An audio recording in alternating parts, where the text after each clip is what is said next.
Hi everyone, it's Gary Nicholson here for the Mountain Weather Information Service. It's your planning outlook video updated on Friday the 9th of February.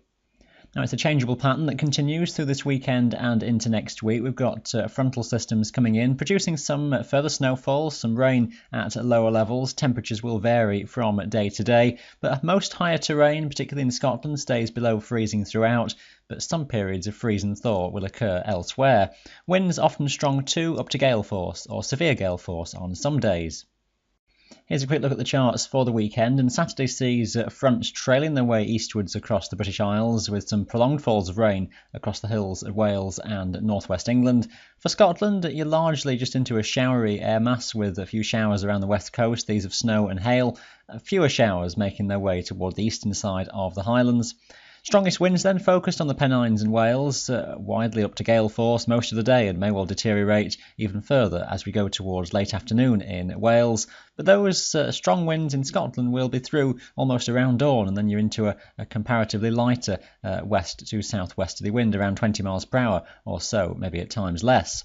Now temperatures will be around -3 on the higher Scottish summits. You'll start off around freezing point across England and Wales, but those values will lift markedly through the day as this warm sector sweeps in, so you'll be above freezing on the higher tops and maybe even as far as 4 or 5 degrees by the end of the afternoon. Now here's the chart for Sunday, and a much different air mass across the country. Much colder air will have swept in. On the higher Scottish summits you'll be around -7, -8 or below by this stage, and freezing levels down to 300-400 metres or below. And we've got snow and hail showers then rattling in, falling and lying to low levels, most frequent across those western mountains all the way up from Wales to western Scotland. A few bands will move well inland across the Pennines, but fewest showers again will be across the eastern side of the Scottish Highlands.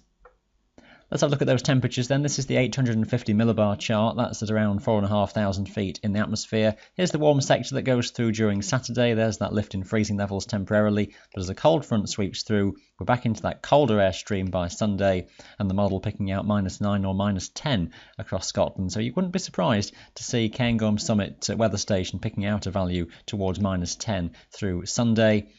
As we go through into Monday, not too much changes. A cold westerly airstream is in place. You might lift a degree or so, but you're likely to be around -7 or below on those highest Scottish summits, and freezing levels staying below around 400 or 500 metres. Terrain then extensively frozen.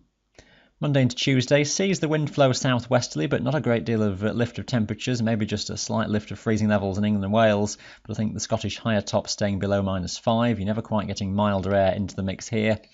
Turning slightly more southwesterly in the middle part of the week, that's through into Wednesday as fronts try and drive northwards, and that's going to be a complicated picture as fronts move into cold air. There could be some extensive snowfalls across the mountains by this stage. A bit of a lift of freezing level, but you can see you're still sub-zero on these higher tops. That number on the white background, 108, is around 1,000 metres then. It's the height in decametres. At a zero, you've got the height above sea level essentially on this chart.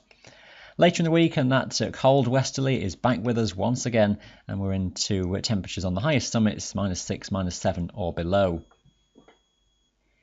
Back to the synoptic charts then, and here's Monday, just to go through a few more days. We've got that showery westerly, most frequent snow and hail coming into western Scotland, at times constant precipitation and whiteout conditions across the mountains over a good few hours. Snow and hail showers will come into England and Wales too. We've got varying cloud bases, highest breaks typically towards more eastern areas, the eastern side of the Scottish Highlands faring best. The winds may be gusting gale force, those strong west or southwesterlies in place most of the day, and the area of low pressure out over the Atlantic will try and move in overnight into Tuesday. Timing uncertain, and how quickly that front goes eastwards is tricky at this stage. It's not really lifting the temperatures as we saw, so essentially could be a zone of snow. Rain at lower levels in England and Wales looks likely as just a lift of temperature in the lower parts of the atmosphere comes in, but could be easily a fall of snow across the Pennines and much of the hills of Wales through this stage. Once that goes through, showers will come back in from the west, again with snow and hail into western Scotland. Just the timing of that clearance is awkward. I think a spell of gales running ahead of that front, and then lighter winds coming in behind. Notice the low, though, that develops on the trailing front towards the southwestern approaches of Britain and Ireland, though. And it's that low that's around into Wednesday. Again, how far this system has got by this stage, open to some question, but something of a front is trying to drive northwards. Whether it gets to Scotland during the daytime, again, hard to say. It could get stuck and become slower moving across England and Wales. But the idea of a poor day with snow extensive to lower levels within that cold air mass, maybe a transition to something sleety and wet at lower levels for the Pennines and Wales, but a cold westerly does follow that front, so there's no great lift in temperature, I don't think, overall. And there could be the risk of extensive gale-force winds as that low starts to drive in across the country. So there's the snow depth by the time we get to the end of Wednesday, and very much focused on the Scottish Highlands, but most of the upland regions you can see picked out with a covering of snowfall by this stage.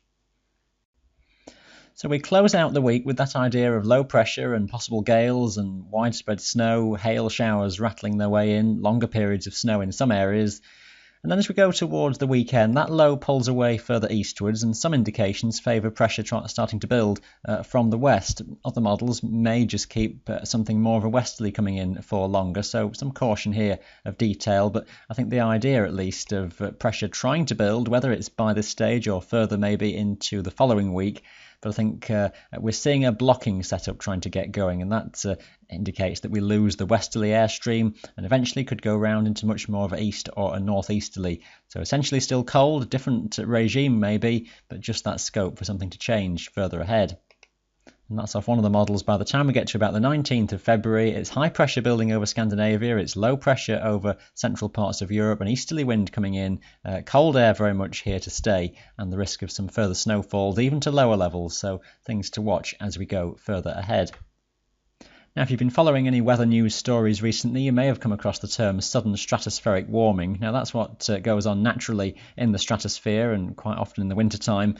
What happens basically is that it will change the orientation of weather systems around the pole, allows blocking to take place, allows higher pressure to exist in that part of the hemisphere, and essentially just leads to a greater chance of colder weather coming in from the east or the north towards the British Isles, and a blocking of that westerly airstream coming across the Atlantic. And this sort of chart towards late February looks increasingly believable. High pressure over the pole, low pressure somewhere around the Mediterranean, and something trying to come in from the east, and a lack of anything really trying to come in from the west. So what snow is around, what cold weather is around, doesn't look like it'll change too much. We might change the wind direction, but essentially frozen conditions on the mountains look quite believable as we head even towards the back end of the month. We'll leave it there for today. We'll update this full planning video again for you on Tuesday with the outlook towards the next weekend. And of course, keep right up to date with all your very latest details and all the written forecast files updated every single day here at the Mountain Weather Information Service website. Thanks for watching. Bye for now.